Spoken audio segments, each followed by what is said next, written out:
বন্যা বৃষ্টিতে ২১ জেলায় ৭২,০০০ হেক্টর ফসলি জমির ব্যাপক ক্ষতি। ফেনীতে শতাধিক গ্রাম তলিয়ে সীমাহীন দুর্ভোগ।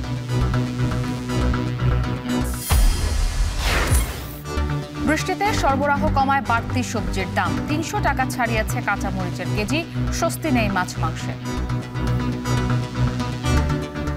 আজকে মালের দাম বেশি, মাল কিনা যান না, গাড়ি নাইছে না সব। কাঁচামরিচ ৩০০ টাকা করে, তাও ভাবা যান না। বৃষ্টিতে চাঁপাইনবাবগঞ্জে আম উৎপাদন ব্যাহত। পোকার কামড়ে কোটি টাকার ফজলি আম গাছেই পচে নষ্ট, ক্ষতিগ্রস্ত চাষিরা। এবং ইংরেজি ও গণিতে বেশি ফেল বরিশাল শিক্ষা বোর্ডে। গ্রামের শিক্ষক সংকট সহ নানা কারণে পাঠ বঞ্চিত হওয়ার প্রভাব। কোচিংমুখী শিক্ষা ব্যবস্থা এইটা হচ্ছে যে মানে বিগত কয়েক বছর ধরে এই ব্যবস্থা থেকে আমরা বেরিয়ে আসতে পারিনি।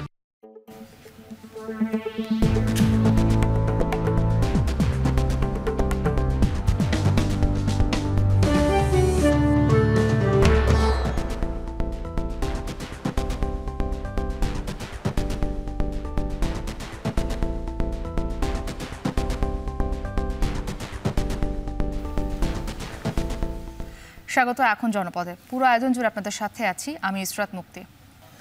রাত থেকে ফেনীতে বৃষ্টিপাত কিছুটা কমলেও ২২টি স্থানে বাঁধের ভাঙা অংশ দিয়ে এখনও পানি ঢুকছে লোকালয়ে। এতে পানি বাড়ছে ফেনী সদর, ছাগলনাইয়া, দাগনভূঞা উপজেলায়। এখন পর্যন্ত জেলায় ক্ষতিগ্রস্ত হয়েছে ১,৬৫৫ হেক্টর ফসলি জমি। এদিকে নোয়াখালীতে থেমে থেমে অব্যাহত রয়েছে বৃষ্টি। শহর থেকে পানি কিছুটা কমলেও বাড়ছে গ্রামাঞ্চলে, তলিয়ে গেছে ৭,৮০৬ হেক্টর ফসলি জমি। এ নিয়ে আরও জানাতে ফেনীর ফুলগাজী থেকে যুক্ত হয়েছেন সোলাইমান ডালিম ও নোয়াখালী থেকে যুক্ত হয়েছেন নাসিম শুভ। তবে শুরুতে যাব ফেনীতে। ডালিম, জানাবেন ফেনীর কোন কোন এলাকাগুলোতে এখনো পানি বাড়ছে, একই সঙ্গে এবারের বন্যায় সেখানে ফসলি জমির কি পরিমাণ ক্ষয়ক্ষতি হয়েছে? মুক্তি, আমরা এখন যে স্থানটিতে আছি এটি ফেনীর ফুলগাজী শ্রীপুর গ্রাম। সকাল থেকে আমরা দরবারপুর, বসন্তপুর, পরশুরাম সড়ক সহ বন্যার কবলিত বিভিন্ন অঞ্চল দেখিয়েছি। আমরা এখনো যে স্থানটিতে আছি এই স্থানটিতেই কিন্তু যে মরি নদীর যে ২২টি স্থানে ভেঙেছে, এখানেও কিন্তু একটি স্থানে ভেঙেছে। বাঁধের ভাঙা স্থানটিতে কিন্তু আমরা দেখতে পাচ্ছি যে একটি ঘরের যে ভঙ্গুর অবস্থা।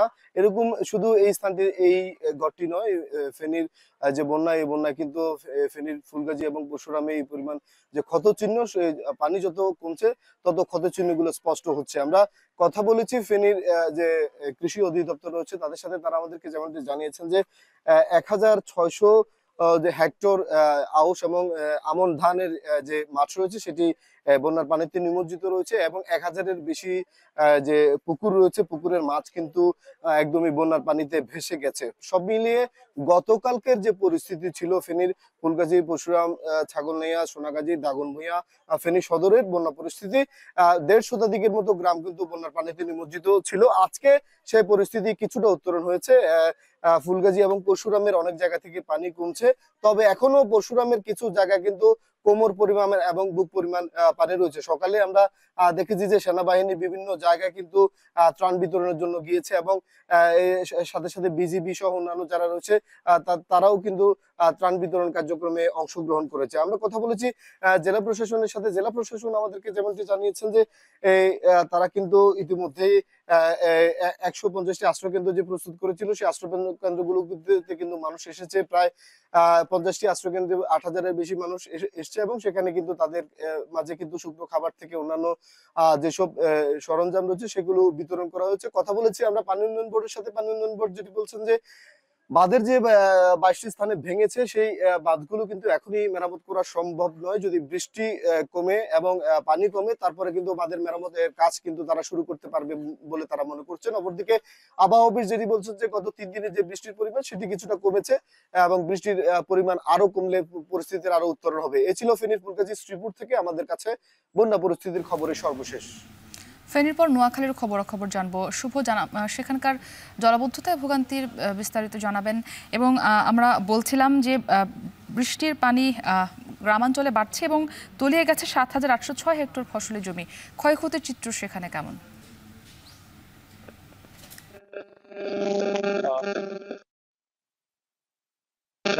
যে আশ্রয় কেন্দ্রগুলো চালু হয়েছিল ৪০টি বেশি, সেগুলোতে কিন্তু তাদের কাগজে কলমে প্রতিদিনই রিলিফ বিতরণ করা হচ্ছে, প্রতিদিনই খাবারের ব্যবস্থা করা হচ্ছে। কিন্তু আমরা বাস্তবে মাঠ পর্যায়ে এসে একেবারেই ভিন্ন চিত্র পেয়েছি।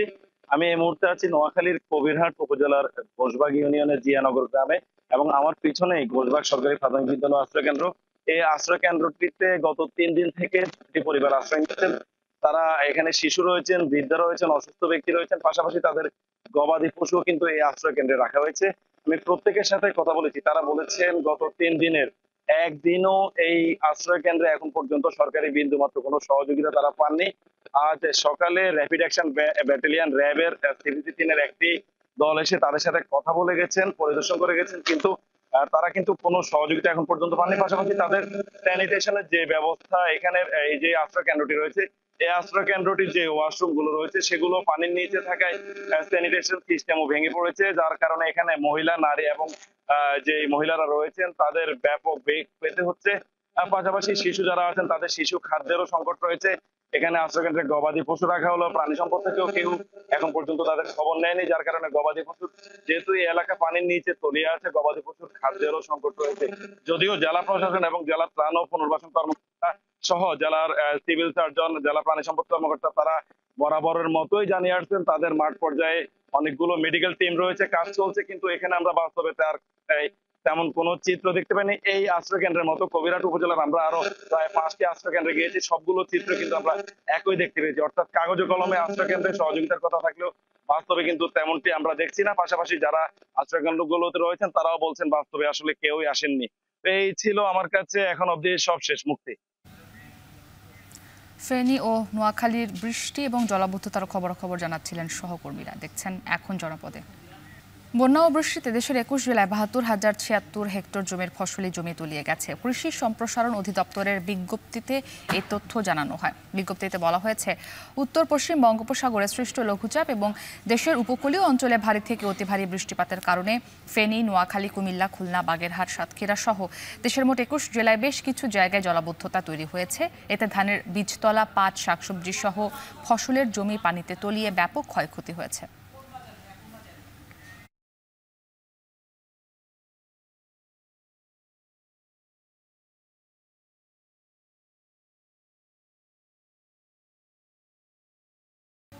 পূর্ণিমার প্রভাবে ফুঁসে ওঠা সমুদ্রের ঢেউয়ের তাণ্ডবে ভাঙন তৈরি হয়েছে কুয়াকাটা সৈকতের পাশের সড়ক ও বিভিন্ন স্থাপনায়, যাতে আর্থিক ক্ষতির মুখে ব্যবসায়ীরা। এ নিয়ে আরও জানাতে কুয়াকাটা সমুদ্র সৈকত থেকে যুক্ত হয়েছেন জসিম পারভেজ। জসিম, কোন কোন সড়ক ভাঙনের কবলে পড়েছে জানাবেন, এবং ভাঙন প্রতিরোধে কী ধরনের ব্যবস্থা নেওয়া হয়েছে?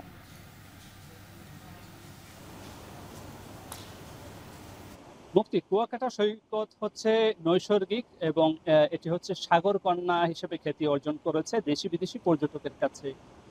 সে কারণেই কিন্তু এখানকার যে বনানী রয়েছে সেখানে কিন্তু পর্যটক বিচরণ করছে। আমি এখন যে পয়েন্টটিতে দাঁড়িয়ে আছি সেটি হচ্ছে ডিসি পয়েন্ট, সেই ডিসি পার্ক পয়েন্ট।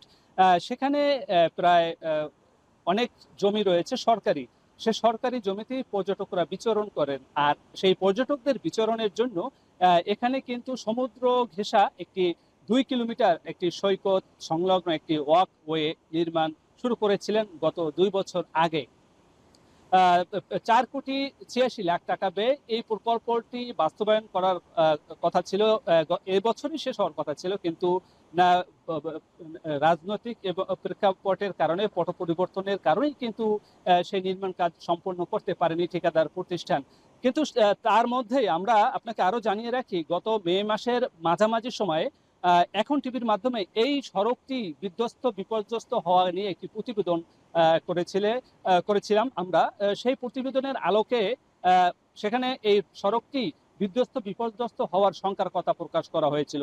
তখনও যদি এই সড়কটি প্রোটেকশনের কাজ করা হতো, স্থানীয় জনপ্রকৌশলী এবং স্থানীয় প্রশাসন এবং এখানকার পৌর কর্তৃপক্ষ যদি যথাযথ কার্যকর ভূমিকা নিত, তাহলে এই যে ওয়াকওয়েটি আপনি দেখতেই পাচ্ছেন আমার পিছনে, সেটি কিন্তু এভাবে বিধ্বস্ত বিপর্যস্ত হতো না। কিন্তু এখানকার যে ভুক্তভোগী যে ব্যবসায়ী রয়েছে তারা বলেছেন যে কুয়াকাটা পর্যটন শিল্পকে বিকশিত করেছে কুয়াকাটা 0 পয়েন্ট থেকে পূর্ব দিকে প্রায় 17 কিলোমিটার এলাকা জুড়ে। এখানে সরকারি অনেক জমি রয়েছে সৈকত সংলগ্ন।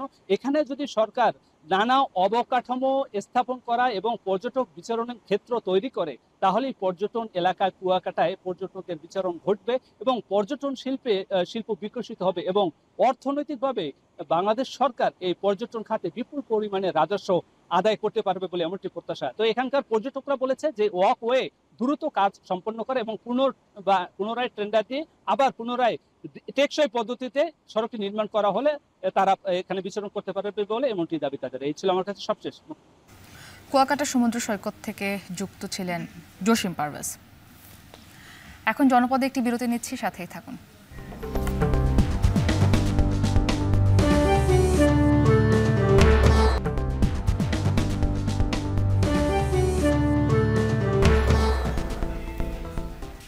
বিরতির পর স্বাগত, দেখছেন এখন জনপদে। আমের রাজধানী খ্যাত চাঁপাইনবাবগঞ্জে চলতি মাসের শুরু থেকে বৃষ্টিপাত হচ্ছে। এতে জিআই স্বীকৃতিপ্রাপ্ত ফজলি আমের বাগানে দেখা দিয়েছে মাছি পোকার উপদ্রব। পোকার কামড়ে কোটি টাকার ফজলি আম পচে গাছেই নষ্ট হয়, ক্ষতিগ্রস্ত হচ্ছেন আম চাষিরা। এতে দুশ্চিন্তায় দিন কাটছে তাদের। সোহান মাহমুদের তথ্য ছবিতে বিস্তারিত। চাঁপাইনবাবগঞ্জের মহারাজপুরের আম চাষি মুজিবুর রহমান 2 বিঘা জমির 30টি আম গাছে পেয়েছিলেন প্রায় 200 মণ আম, কিন্তু মাছি পোকার আক্রমণে যার অর্ধেকের বেশি নষ্ট হয়েছে। একটা বাগানে 100 মণ আম থাকে, তো প্রায় মোটামুটি ওখান থেকে 40 মণে মাছি কাটা আমটা শুধু বের করতে হয়। তারপর মাছি কাটার পর ফাইটে যায়, বিভিন্ন ধরনের পচন ধরে। মুজিবুর রহমানের মতো একই অবস্থা জেলার অন্যান্য আম চাষিদের।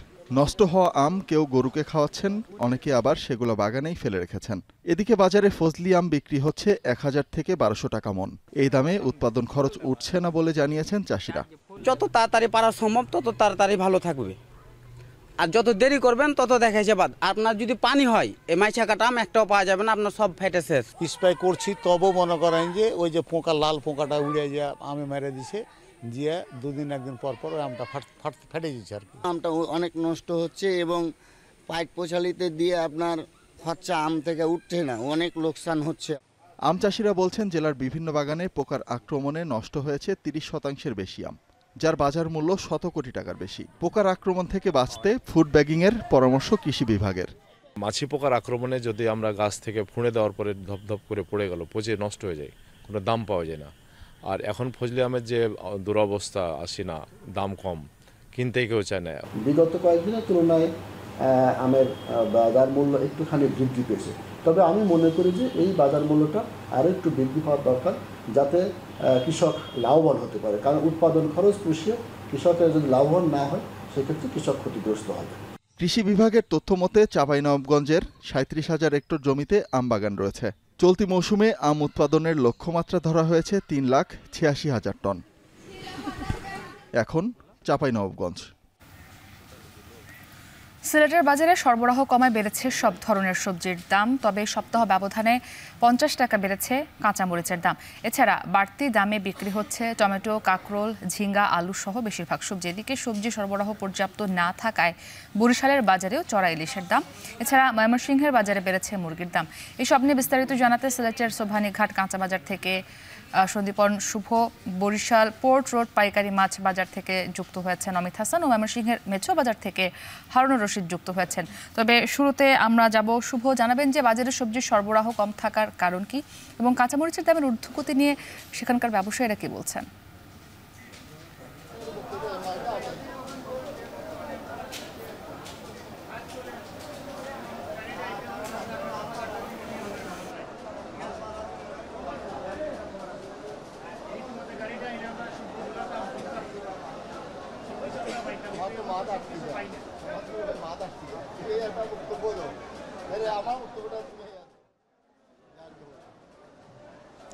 দেখুন, আমি রয়েছি সিলেটের পাইকারি যে আড়ত সোভানীঘাটে, এবং এখানে এসে আমরা সকাল থেকে যেমনটি জানতে পারছি যে আসলে কাঁচামরিচের বিশাল একটি সংকট রয়েছে এখানে, এবং প্রায় 300 থেকে 320 টাকা কেজি দরে কাঁচামরিচ বিক্রি হচ্ছে এখানের খুচরা বাজারে, এবং পাইকারি বাজারে সেটি 250 থেকে 270 টাকায় বিক্রি হচ্ছে। অর্থাৎ এক লাফে কিন্তু 50 থেকে 100 টাকা বেড়ে গেছে কাঁচামরিচের দাম, এবং এটা নিয়ে ক্রেতা বিক্রেতা উভয়ই কিন্তু বেশ সংকটে রয়েছেন। এবং এটির কারণ সম্পর্কে জানতে চাইলে আমি যখন বিক্রেতাদের সাথে কথা বলছিলাম, তারা বলছেন যে আসলে ঢাকা সিলেট যে মহাসড়ক, সেই মহাসড়কের সংস্কার কাজ চলমান রয়েছে এবং মেরামত কাজ চলমান থাকা এখানকার অনেক বেশি যানজট সৃষ্টি হয়েছে এবং ঠিকঠাক মতো পরিবহনগুলো আসতে পারছে না। এই জন্যই কিন্তু মালের সংকট বা কাঁচামরিচের সংকটটা বেশি দেখা যাচ্ছে। এর পাশাপাশি অন্যান্য সবজিরও কিন্তু আজকে দামের একটু আমরা দেখতে পাচ্ছি চড়া দামে বিক্রি হচ্ছে। আজকের যদি বাজার দর আমি বলি সেক্ষেত্রে বেগুন বিক্রি হচ্ছে পাইকারি বাজারে 40 থেকে 50 টাকা কেজি দরে, যেটি খুচরা বাজারে কিন্তু 60 থেকে 70 টাকা কেজি দরে বিক্রি হচ্ছে। এছাড়াও যদি আমি কাঁকরুলের কথা বলি, কাঁকরুল বিক্রি হচ্ছে পাইকারি বাজারে 30 থেকে 40 টাকা কেজি দরে, যা খুচরা বাজারে 50 থেকে 55 টাকা কেজি দরে বিক্রি হচ্ছে। একইভাবে করলার দামও বেড়েছে, করলা বিক্রি হচ্ছে পাইকারি বাজারে 40 টাকা কেজি দরে, খুচরা বাজারে সেটি বিক্রি হচ্ছে 50 টাকায়। টমেটো বিক্রি হচ্ছে 40 থেকে 50 টাকা কেজি দরে পাইকারি বাজারে এবং তা খুচরা বাজারে বেড়ে গিয়ে কিন্তু 60 টাকায় বিক্রি হচ্ছে। মিষ্টি লাউ 30 থেকে 35 টাকা কেজি দরে বিক্রি হচ্ছে, যা খুচরা বাজারে 40 থেকে 50 টাকা কেজি বিক্রি হচ্ছে।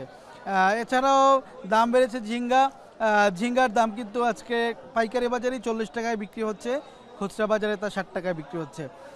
এবং কাঁকরুলের দাম অনেক বেশি, কাঁকরুলের দাম 70 টাকা কেজি দরে বিক্রি হচ্ছে এবং খুচরা বাজারে তা 80 থেকে 85 টাকায় বিক্রি হচ্ছে। এদিকে আলুর দাম মোটামুটি স্বাভাবিক রয়েছে, আলু পাইকারি বাজারে 20 থেকে 22 টাকায় বিক্রি হচ্ছে, যা খুচরা বাজারে 25 টাকা পর্যন্ত বিক্রি হচ্ছে। পেঁয়াজ পাইকারি বাজারে বিক্রি হচ্ছে 45 টাকায়, যা খুচরা বাজারে কিন্তু বেড়ে গিয়ে 50 থেকে 52 টাকায় বিক্রি হচ্ছে। এছাড়াও বেড়েছে বিভিন্ন ধরনের শাকের দাম, শাক কিন্তু প্রতি আটা 15 থেকে 20 টাকায় বিক্রি হচ্ছে, যা গত সপ্তাহে আমরা দেখেছি 10 থেকে 15 টাকায় বিক্রি হতে। অর্থাৎ প্রায় বলা চলে যে অধিকাংশ সবজির দামই কিন্তু বেড়েছে। বিশেষ করে কাঁচামরিচের ঝাঁজের কথা যেটা বলছিলাম, কাঁচামরিচ কিন্তু অনেকটাই দাম বেড়ে গেছে এবং সপ্তাহ ব্যবধানে 50 থেকে 100 টাকা পর্যন্ত দাম বাড়ায় আসলে ক্রেতারা রয়েছেন অনেকটাই বিপাকে। এবং আমি যদি একটা কথা বলি যে এই সংকটের মূল কারণ শুধুমাত্র যে রাস্তার সমস্যা, এটার জন্য না, আমদানি সংকট রয়েছে, চাষাবাদের খরচ বেড়েছে, এগুলোও বলছেন এখানকার বিক্রেতা বা ব্যবসায়ীরা। তো এই ছিল আসলে সিলেটের কাঁচা বাজার থেকে আমার কাছে সবশেষ। সবজির বাজারের পর এবার আমরা বরিশালের মাছ বাজারের খবর জানবো। অমিত, জানাবেন যে সেখানে মাছের সরবরাহ কেমন এবং ছুটির দিনে ইলিশ মাছের দরদাম কেমন?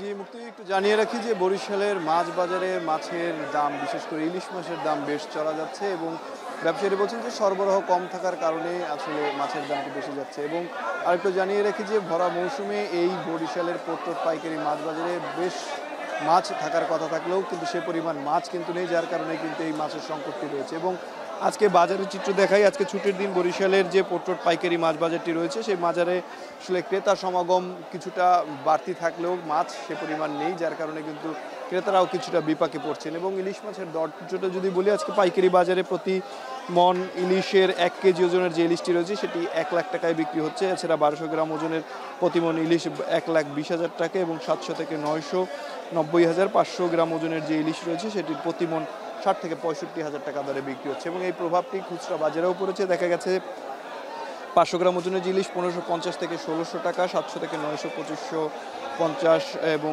1 কেজি ওজনের ইলিশ 2500 থেকে 2600 টাকা, 1200 গ্রাম ওজনের ইলিশ 2750 থেকে 2800 টাকা দরে বিক্রি হচ্ছে। এবং অন্যান্য যে মাছ রয়েছে, বিশেষ করে চাষের মাছগুলো রয়েছে, সেগুলো গত সপ্তাহের মতো আগের দামেই বিক্রি হচ্ছে। এবং ক্রেতারা যেটি বলছেন যে এই মৌসুমে আসলে যে দাম দিয়ে তারা মাছ কিনছেন সেটি আসলে তাদের সম্পূর্ণ নাগালের বাইরে এবং তারা ইলিশ মাছের স্বাদটি গ্রহণ করতে পারছেন না মৌসুমেও। আসলে এই দিকে যদি সরকার একটু নজরদারি বাড়ায় সেক্ষেত্রে তাদের কেনাকাটা করতে কিছুটা সুবিধা হবে। অন্যদিকে ব্যবসায়ীরা বলছেন যে এই সময়ে 1 কেজির যে মাছ রয়েছে সেটি 2000 টাকাও গত বছর তারা বিক্রি করেছে, সেই মাছটি এখন বিক্রি করতে হচ্ছে প্রায় 2350 থেকে 2400 টাকা কেজি দরে। বিশেষ ক্ষেত্রে কিছু কিছু দিনে 2500 টাকা পর্যন্ত বিক্রি করতে হচ্ছে। এতে বেচা কেনাও কিছুটা কমেছে।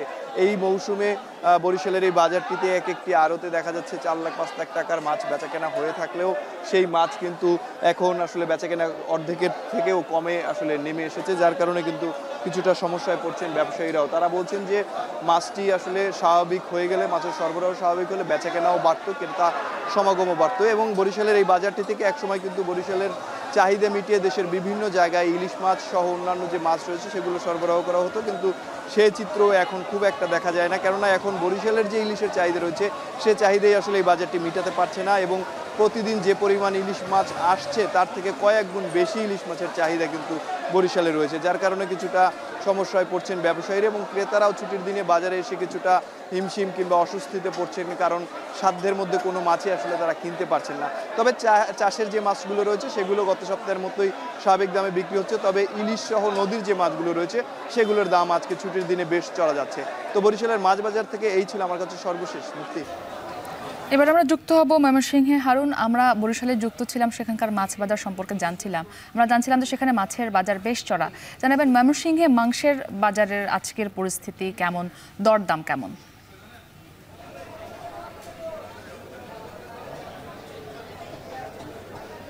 ময়মনসিংহের বাজারে খাসির মাংস এবং গরুর মাংস এটি আগে যে দামে বিক্রি হতো ঠিক একই দামে বিক্রি হচ্ছে। খাসির মাংস বিক্রি হচ্ছে 1100 থেকে 1150 টাকা কেজি এবং গরুর মাংস বিক্রি হচ্ছে 750 টাকা কেজি। তবে এখানে যে মুরগির মাংস রয়েছে সেটি কিন্তু দাম বেড়েছে। এখানে ব্রয়লার মুরগির দামও যেমন বেড়েছে, সোনালী মুরগির দামও বেড়েছে এবং দেশি জাতের যে মুরগি রয়েছে সেগুলোর দামও কিন্তু বেড়েছে। আমরা ব্যবসায়ীদের সাথে কথা বলেছিলাম, তারা যেটি বলেছেন যে বাজারের সরবরাহ কিছুটা কম থাকায়, বিশেষ করে ব্রয়লার মুরগির খামারি পর্যায়ে উৎপাদন কিছুটা কম থাকার কারণে ব্রয়লার মুরগির দাম কেজিতে 10 থেকে 15 টাকা পর্যন্ত বেড়েছে এবং সোনালী মুরগির প্রচুর চাহিদা রয়েছে, কিন্তু আরেকটি জাতের যে মুরগির চাহিদা ছিল সেটা হচ্ছে কর্ক। সেই কর্ক জাতীয় মুরগি না থাকার কারণে তার চাপ পড়েছে আসলে সোনালী মুরগির উপরে, যার কারণে সোনালী মুরগির দাম বেশ বেড়েছে, কেজিতে 10 থেকে 20 টাকা পর্যন্ত বেড়েছে বলে আমরা ব্যবসায়ীদের কাছ থেকে জানতে পেরেছি। এবং যে দেশীয় জাতের যে মুরগি রয়েছে সেগুলোরও বাজারে সরবরাহ কিছুটা কম থাকার কারণে দেশীয় মুরগির দামও কিন্তু কেজিতে 30 থেকে 50 টাকা পর্যন্ত বেড়েছে বলে ব্যবসায়ীরা আমাদেরকে জানিয়েছেন। বর্তমানে বাজারে ব্রয়লার মুরগি 50 টাকা কেজি এবং যে সোনালী জাতের যে মুরগি রয়েছে সেগুলো বিক্রি হচ্ছে 300 থেকে 320-30 টাকা পর্যন্ত বিক্রি হচ্ছে আকার এবং প্রকার ভেদে, এবং দেশীয় জাতের যে মুরগি সেটি বিক্রি হচ্ছে 550 থেকে 600 টাকা বা 620 টাকা পর্যন্ত বিক্রি হচ্ছে বলে আমরা জানতে পেরেছি। আমরা ব্যবসায়ীদের সাথে কথা বলেছিলাম, ব্যবসায়ীরা যেটি বলেছেন যে এখন এই মৌসুমে আসলে বিয়ে শাদী সহ বিভিন্ন অনুষ্ঠানের সংখ্যা বেড়ে যাওয়ার কারণে বাজারে মুরগির যে চাহিদা রয়েছে সেটি কিন্তু আগের চেয়ে কিছুটা বেড়েছে এবং সে তুলনায় বাজারে যে সরবরাহ থাকার কথা, খামারি পর্যায়ে যে উৎপাদন হওয়ার কথা, সেই উৎপাদন কিছুটা হ্রাস পেয়েছে, যার কারণে কিন্তু এখানে এই দাম কিছুটা বেড়েছে বলে ব্যবসায়ীরা আমাদেরকে জানিয়েছেন। তবে আমরা দেখতে পাচ্ছি যে এই ময়মনসিংহের যে মেছো বাজার রয়েছে এখানে কিন্তু যে দোকানগুলো রয়েছে সেই দোকানগুলোতে মোটামুটি মুরগি বেশ ভালোই রয়েছে এবং খাসি এবং গরুর মাংসের যোগানও বেশ ভালো রয়েছে। তো এই ছিল আমার কাছে ময়মনসিংহ থেকে সর্বশেষ। বাজার পরিস্থিতি জানাতে যুক্ত ছিলেন আমাদের সহকর্মীরা। নওগাঁয় গেল 1 মাস ধরে চড়া চালের দাম, 7 টাকা কেজির নিচে মিলছে না কোনো চাল। খুচরা বাজারেও কমেছে সরবরাহ। এ নিয়ে আরও জানাতে নওগাঁ পৌর খুচরা চাল বাজার থেকে যুক্ত হয়েছেন আব্বাস আলী। আব্বাস, চালের দরদাম জানাবেন এবং একই সঙ্গে অনেকদিন ধরেই তো চালের বাজার চড়া, তো এ বিষয়ে প্রশাসনের পক্ষ থেকে কোনো পদক্ষেপ নেওয়া হয়েছে কিনা?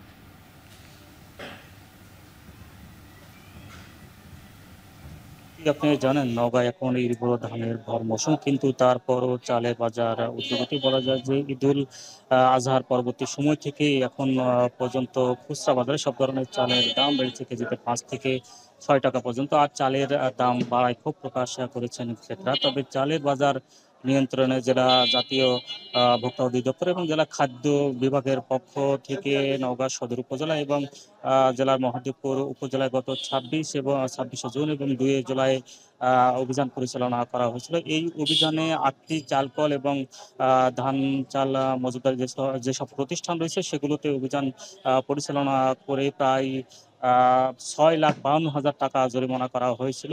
কারণটা হচ্ছে যে ধান চাল মজুত সহ বিভিন্ন অভিযোগ, যেমন যে চালের বস্তায় চালের মূল্য এবং কবে উৎপাদন করা হয়েছিল, এসব কারণ সহ অভিযান পরিচালনা করে জরিমানা করা হয়েছে। কিন্তু জরিমানার পর এখন পর্যন্ত আসলে চালের বাজারে কোনো প্রভাব আমরা লক্ষ্য করছি না। জেলা খুচরা চাল বাজার চালের দামের কথা যদি বলি, যে এখানে সর্বোচ্চ সবচেয়ে বেশি দামের চাল বিক্রি হচ্ছে কাটারি বক 75 থেকে 80 টাকা কেজি, জিরা সাইল 72 থেকে 75 টাকা কেজি, ব্রি 49 চাল বিক্রি হচ্ছে 65 থেকে 70 টাকা কেজি এবং স্বর্ণা 5 চাল বিক্রি হচ্ছে 60 টাকা কেজি। এখানকার যারা খুচরা ব্যবসায়ী রয়েছেন তারা বলছেন যে তারা পর্যাপ্ত পরিমাণ চাল পাচ্ছে না, আর চালের মোকাম থেকে যে পরিমাণ চাল তারা পাচ্ছেন বাড়তি দামে কিনতে হচ্ছে এবং এই খুচরা বাজারে তাদেরকে বাড়তি দামে বিক্রি করতে হচ্ছে। কারণ যদিও আসলে এই ভর মৌসুমে তারা পর্যাপ্ত পরিমাণ চাল না পাওয়ার কারণে বাজারে কিছুটা চালের সংকট রয়েছে বলে তারা জানিয়েছেন এবং তাদের বেচা কেনা অনেকটা কমেছে বলে জানিয়েছেন। আর জেলা চালকল মালিক নেতৃবৃন্দ যারা রয়েছেন তারা বলছেন যে ধানের ভর মৌসুম হলেও ধানের বাজার ঊর্ধ্বগতির কারণ বেশি দামে তাদেরকে ধান কিনতে হচ্ছে এবং বেশি দামে চাল তাদেরকে বিক্রি করতে হচ্ছে। তবে তারা আরেকটি বিষয় জানিয়েছেন যে বর্তমান যে বৌরি আবহাওয়া চলছে, বৌরি আবহাওয়ার কারণে চাল উৎপাদন করা আসলে সম্ভব হচ্ছে না, যার কারণে কিছুটা সংকট বলে তারা জানিয়েছেন। তবে চাল যদি আমদানি করা হয় তাহলে চালের বাজারে একটা প্রভাব পড়বে এবং দাম কমবে বলে জানিয়েছেন ক্রেতারা। তো এই ছিল আমার কাছে চালের দরদাম নিয়ে সবশেষ। আব্বাস আলী যুক্ত ছিলেন নওগাঁ থেকে। দেখছেন এখন জনপদে। রাজনীতি নিষিদ্ধ চট্টগ্রাম প্রকৌশল ও প্রযুক্তি বিশ্ববিদ্যালয় ক্যাম্পাসে ছাত্রদলের কমিটি প্রকাশের গুঞ্জনে মধ্যরাতে বিক্ষোভ মিছিল করেছেন শিক্ষার্থীরা। এতে উত্তপ্ত হয়ে উঠেছে বিশ্ববিদ্যালয় ক্যাম্পাস। শিক্ষার্থীদের দাবি, চুয়েটে দীর্ঘদিন ধরে রাজনীতি নিষিদ্ধ হলেও বৃহস্পতিবার বিকেলে ছাত্রদলের কমিটির একটি চিঠি ছড়িয়ে পড়ে। এরপর রাত 12টায় বিশ্ববিদ্যালয়ের ক্যাম্পাসে বিভিন্ন হল থেকে মিছিল নিয়ে বের হন শিক্ষার্থীরা। এ সময় স্বাধীনতা চত্বর থেকে মিছিল শুরু করেন তারা। পরে বিভিন্ন হল প্রদক্ষিণ করে উপাচার্যের বাসভবনের সামনে জড়ো হয়ে বিভিন্ন স্লোগান দেন শিক্ষার্থীরা। তাদের দাবি, আবারও রাজনীতি চালু হলে বিশ্ববিদ্যালয়ের সংঘাত ও সংঘর্ষ বাড়বে।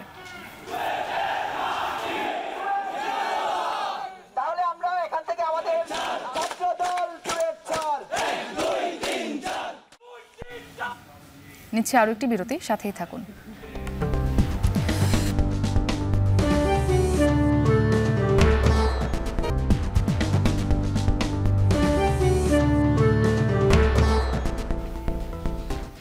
বিরতির পর আবারও স্বাগত। দেখছেন এখন জনপদে।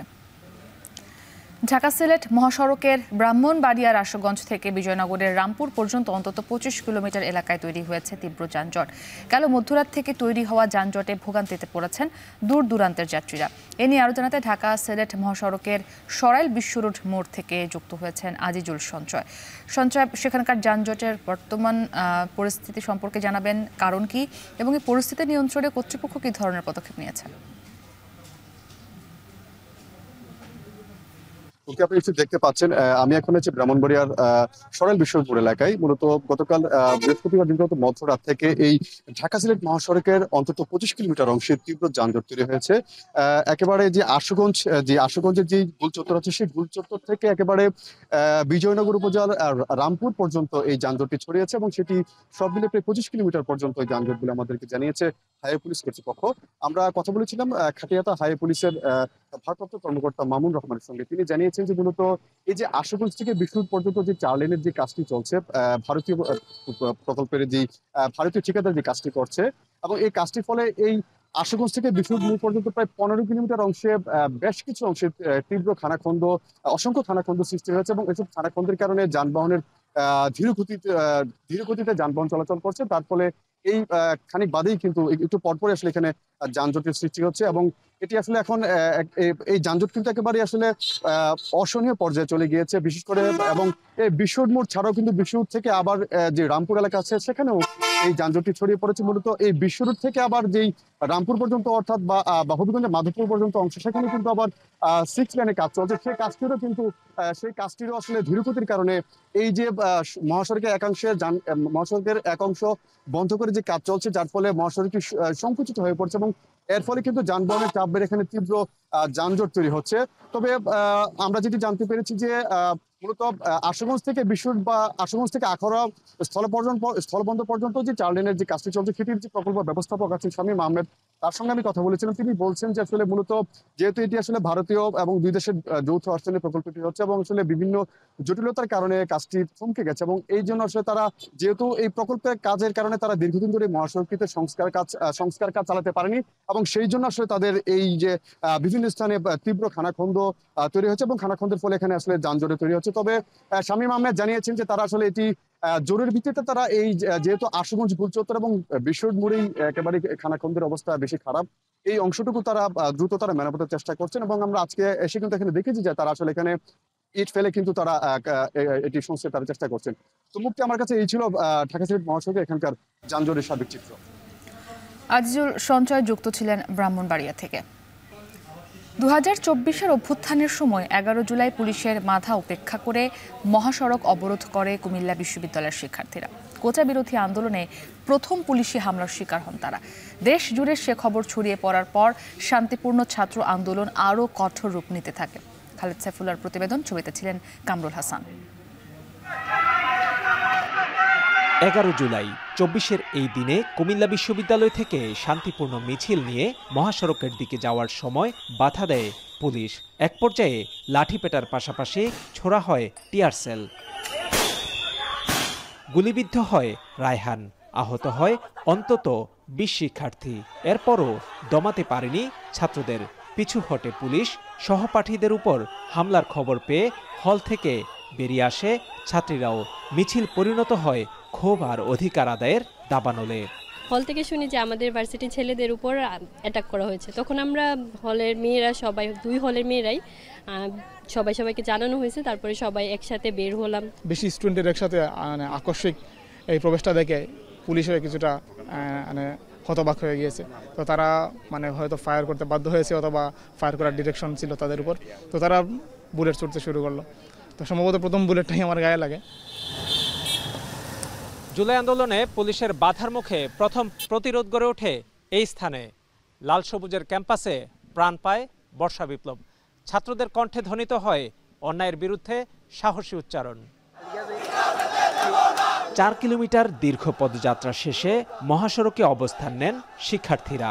বন্ধ হয়ে যায় ঢাকা চট্টগ্রাম সড়কের যান চলাচল। জুলাই আন্দোলনে এটিই ছিল ছাত্রদের প্রথম প্রতিরোধ, যা শুধু কুমিল্লা নয়, পুরো দেশকে নাড়া দিয়েছিল। শাহবাগেও সোর ওঠে কুমিল্লায় হামলা কেন, প্রশাসন জবাব চাই। পরদিন আহতদের দেখতে ক্যাম্পাসে আসেন হাসনাত আব্দুল্লাহ ও সার্জিস আলম। যেহেতু ধাক্কাধাক্কি একটু হচ্ছিল, এক্ষেত্রে আমাদের কয়েকজন সহযোদ্ধা নিচে পড়ে গেছে। এর মধ্যে আমিও পড়ে গেছিলাম। আমাকে ডান পায়ের গোড়ালিতে বেশ কয়েকটা বাড়ি পড়েছিল। 11 তারিখে কুমিল্লা মেডিকেল আমি গিয়েছিলাম। ঢাকায় আন্দোলন হচ্ছিল, ওখানেও স্লোগান হয়েছিল যে কুমিল্লায় হামলা কেন, প্রশাসন জবাব চাই। তো এটা থেকেও বোঝা যায় যে কুমিল্লায় সর্বপ্রথম এই আঘাত হয়েছিল এই কোটা আন্দোলনের। কোটা বিরোধী আন্দোলন ধীরে ধীরে রূপ নেয় স্বৈরাচার হটানোর এক দফা দাবিতে, যেখানে রাজপথে থেকে সক্রিয় ভূমিকা রাখেন কুমিল্লা বিশ্ববিদ্যালয়ের শিক্ষার্থীরা। 16 জুলাই হাজারেরও বেশি শিক্ষার্থীর পদযাত্রার পর 18 জুলাই আন্দোলন ছড়িয়ে পড়ে আশপাশের সব শিক্ষা প্রতিষ্ঠানে। কোটবাড়ি বিশ্বরোড হয়ে ওঠে রণক্ষেত্র। পুলিশ, বিজিবি ও র্যাবের সঙ্গে সংঘর্ষে শতাধিক শিক্ষার্থী আহত হলেও পিছু হটেনি কেউ। হল বন্ধ হলেও 5 আগস্ট পর্যন্ত আন্দোলনে সরব ছিল কুমিল্লার শিক্ষার্থীরা। এখানটায় প্রথম পুলিশ নগ্নভাবে ছাত্রদের উপরে, নিরস্ত্র শিক্ষার্থীদের উপরে হামলা করে এবং আমাদের ছাত্রদের কারো যে টিয়ার শেল নিক্ষেপ করা হয়েছিল, কারো তার মুখে লেগে মুখের মাংস উঠে যায়। এখানে শিক্ষার্থীদেরকে এমনভাবে পিটানো হয়, কুকুরকেও মানসিকভাবে পিটায় না। কুমিল্লা বিশ্ববিদ্যালয়ে যে 11 জুলাই যে আন্দোলনটা শুরু হয়েছে বা কুমিল্লা বিশ্ববিদ্যালয়ের যে প্রতিরোধটা হয়েছে, ওই প্রতিরোধের এন্ডিংটা, ওই প্রতিরোধের শেষটা বিজয় দিয়ে হয়েছে 36 জুলাই। যে 11 জুলাইয়ের প্রথম প্রতিরোধ আন্দোলন প্রেরণা জুগিয়েছিল শত সহস্র তরুণের মাঝে, সেই দিনটি স্থান পায়নি জুলাই ক্যালেন্ডারে। তা নিয়েও তৈরি হয়েছে ক্ষোভ আর অভিমান। আমাদের বিশ্ববিদ্যালয়ের দুইটা সংগঠন মিলে আমরা তখন আমাদের পেজ থেকে লাইভ দিয়েছি, পাশাপাশি সকল তথ্য মানে ফ্যাক্ট আসলে যে কি ঘটছে, কতজন আহত হচ্ছে, কোথায় হামলা শিকার হচ্ছে, কোথায় হুমকির শিকার হচ্ছে, একেবারে খুঁটিনাটি থেকে শুরু করে সবকিছু তুলে ধরেছে কিন্তু ক্যাম্পাস সাংবাদিকরা। সো এই জুলাই আন্দোলনের পিছনে ক্যাম্পাস সাংবাদিকতার গল্পটা কিন্তু অপরিসীম। সারা বাংলাদেশে জুলাইকে নিয়ে যে স্বীকৃতি দেওয়া হয়েছে, সর্বপ্রথম কিন্তু কুমিল্লা বিশ্ববিদ্যালয় পুলিশে হামলা হয়, কিন্তু এটা কোথাও স্বীকৃতি পায় নাই। ৩৬ জুলাই একটি প্রতীকী তারিখ, যা আজ যেন এক মহাকাব্য। এই আন্দোলনের অংশ নেয়া সব শ্রেণী পেশার মানুষের বিশ্বাস, বৈষম্যহীন রাষ্ট্র গঠনে এই সুযোগকে কাজে লাগাবে নতুন বাংলাদেশ। খালেদ সাইফুল্লাহ, এখন কুমিল্লা। দেশের ৯টি সাধারণ শিক্ষা বোর্ডে এসএসসি পরীক্ষায় পাশের হারের দিক দিয়ে সবচেয়ে পিছিয়ে বরিশাল। এ বোর্ডে পাশের হার ৫৬.৩৮%।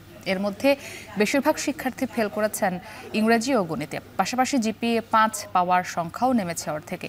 গ্রামের শিক্ষক সংকট সহ নানা কারণে এই ফল বিপর্যয় বলছেন শিক্ষার্থী ও অভিভাবকরা। তবে বোর্ড কর্তৃপক্ষের দাবি, এবার মূল্যায়ন হয়েছে যথাযথ।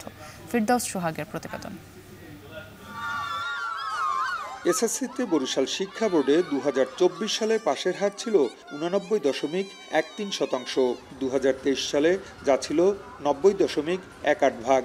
অথচ এবার এসএসসির ফল প্রকাশের পর হতাশ এই বোর্ডের প্রায় অর্ধেক শিক্ষার্থী। এবার বোর্ডের পাশের হার ৫৬.৩৮%, যা দেশের ৯টি সাধারণ শিক্ষা বোর্ডের মধ্যে সবচেয়ে কম। বিগত বছরগুলোতে এসএসসি পরীক্ষায় অন্যান্য বোর্ডের চেয়ে কখনো এগিয়ে, আবার কখনো কাছাকাছি ছিল বরিশাল শিক্ষা বোর্ড। তবে এবার গেল ১০ বছরের মধ্যে সবচেয়ে হতাশাজনক ফলাফলে মিশ্র প্রতিক্রিয়া জানিয়েছে শিক্ষার্থী ও অভিভাবকরা। গণিতে আসলে আমাদের এমসিকিউ, তারপর হচ্ছে গিয়ে সিকিউটা অনেক হার্ড করেছে। বাংলা ফার্স্ট পেপারে কোশ্চেন পেপারে ও এমসিকিউটা অনেক হার্ড হয়েছিল। কোচিংমুখী শিক্ষা ব্যবস্থা, এইটা হচ্ছে যে মানে বিগত কয়েক বছর ধরে এই ব্যবস্থা থেকে আমরা বেরিয়ে আসতে পারিনি।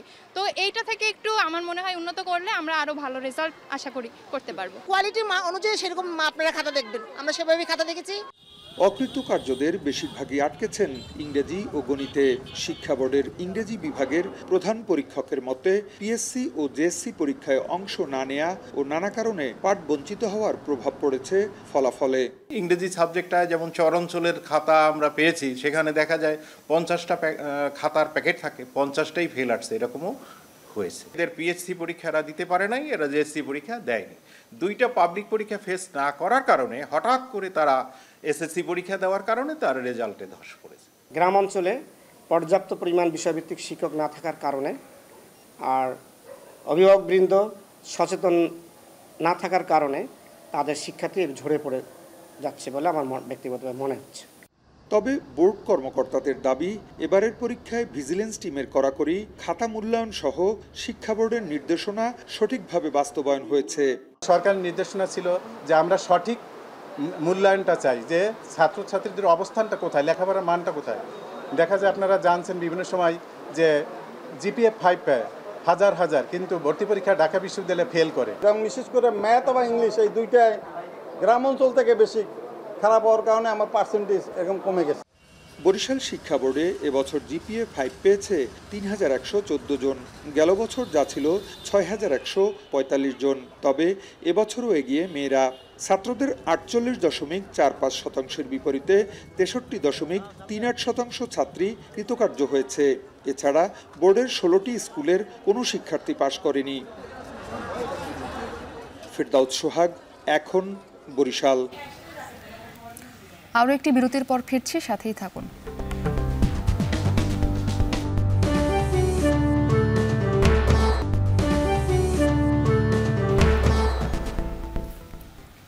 বিরতির পর আবারও স্বাগত, এখন জনপদে। আজ ১১ জুলাই বিশ্ব জনসংখ্যা দিবস। ৫৫,০০০ বর্গমাইলের বাংলাদেশে জনসংখ্যার বার্ষিক গড় বৃদ্ধির হার কমতির দিকে হলেও আশঙ্কাজনক হারে বাড়ছে বেকারত্বের হার। বর্তমানে দেশে বেকারত্বের হার ৪.৬৩%, যা দেশের ইতিহাসের সর্বোচ্চ। এই অবস্থায় জনসংখ্যা কতটা আশীর্বাদ এই ভূখণ্ডে? জনসংখ্যার বাড়তি চাপ এবং বেকারত্ব বৃদ্ধির প্রভাব ঠিক কতটুকু পড়ছে মানুষের মৌলিক চাহিদায়?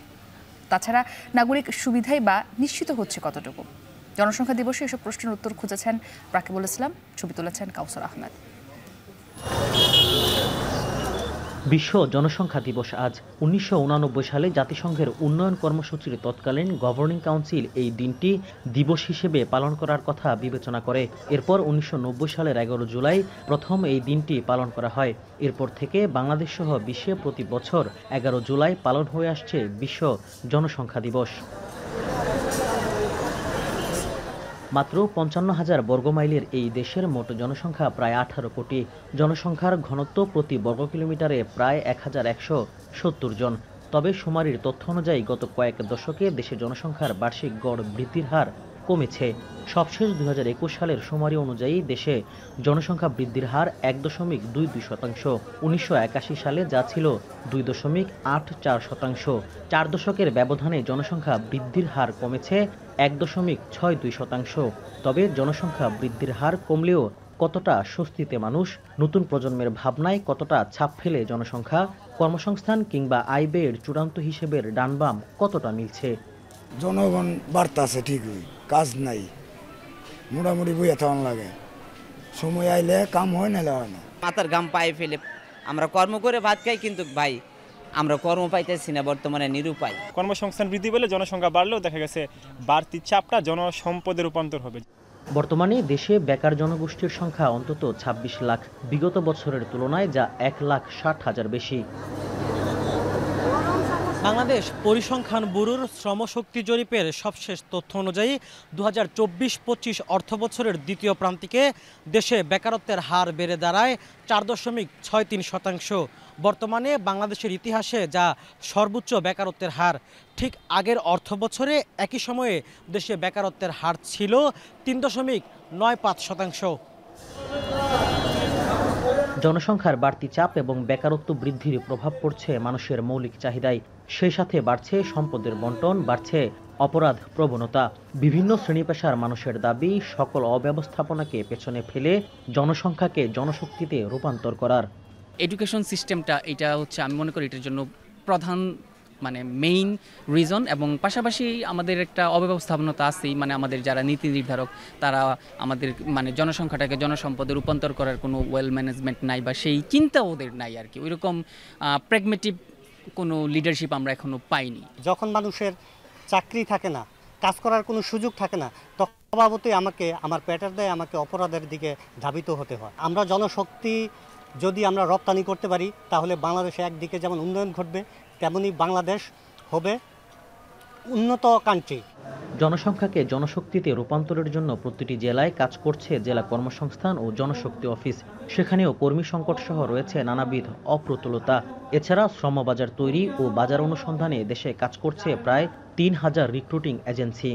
জনসংখ্যাকে জনশক্তিতে রূপান্তর করার জন্য, দক্ষ জনশক্তিতে রূপান্তর করার জন্য জেলা উপজেলা পর্যায়ে টেকনিক্যাল ট্রেনিং সেন্টার করা হয়েছে।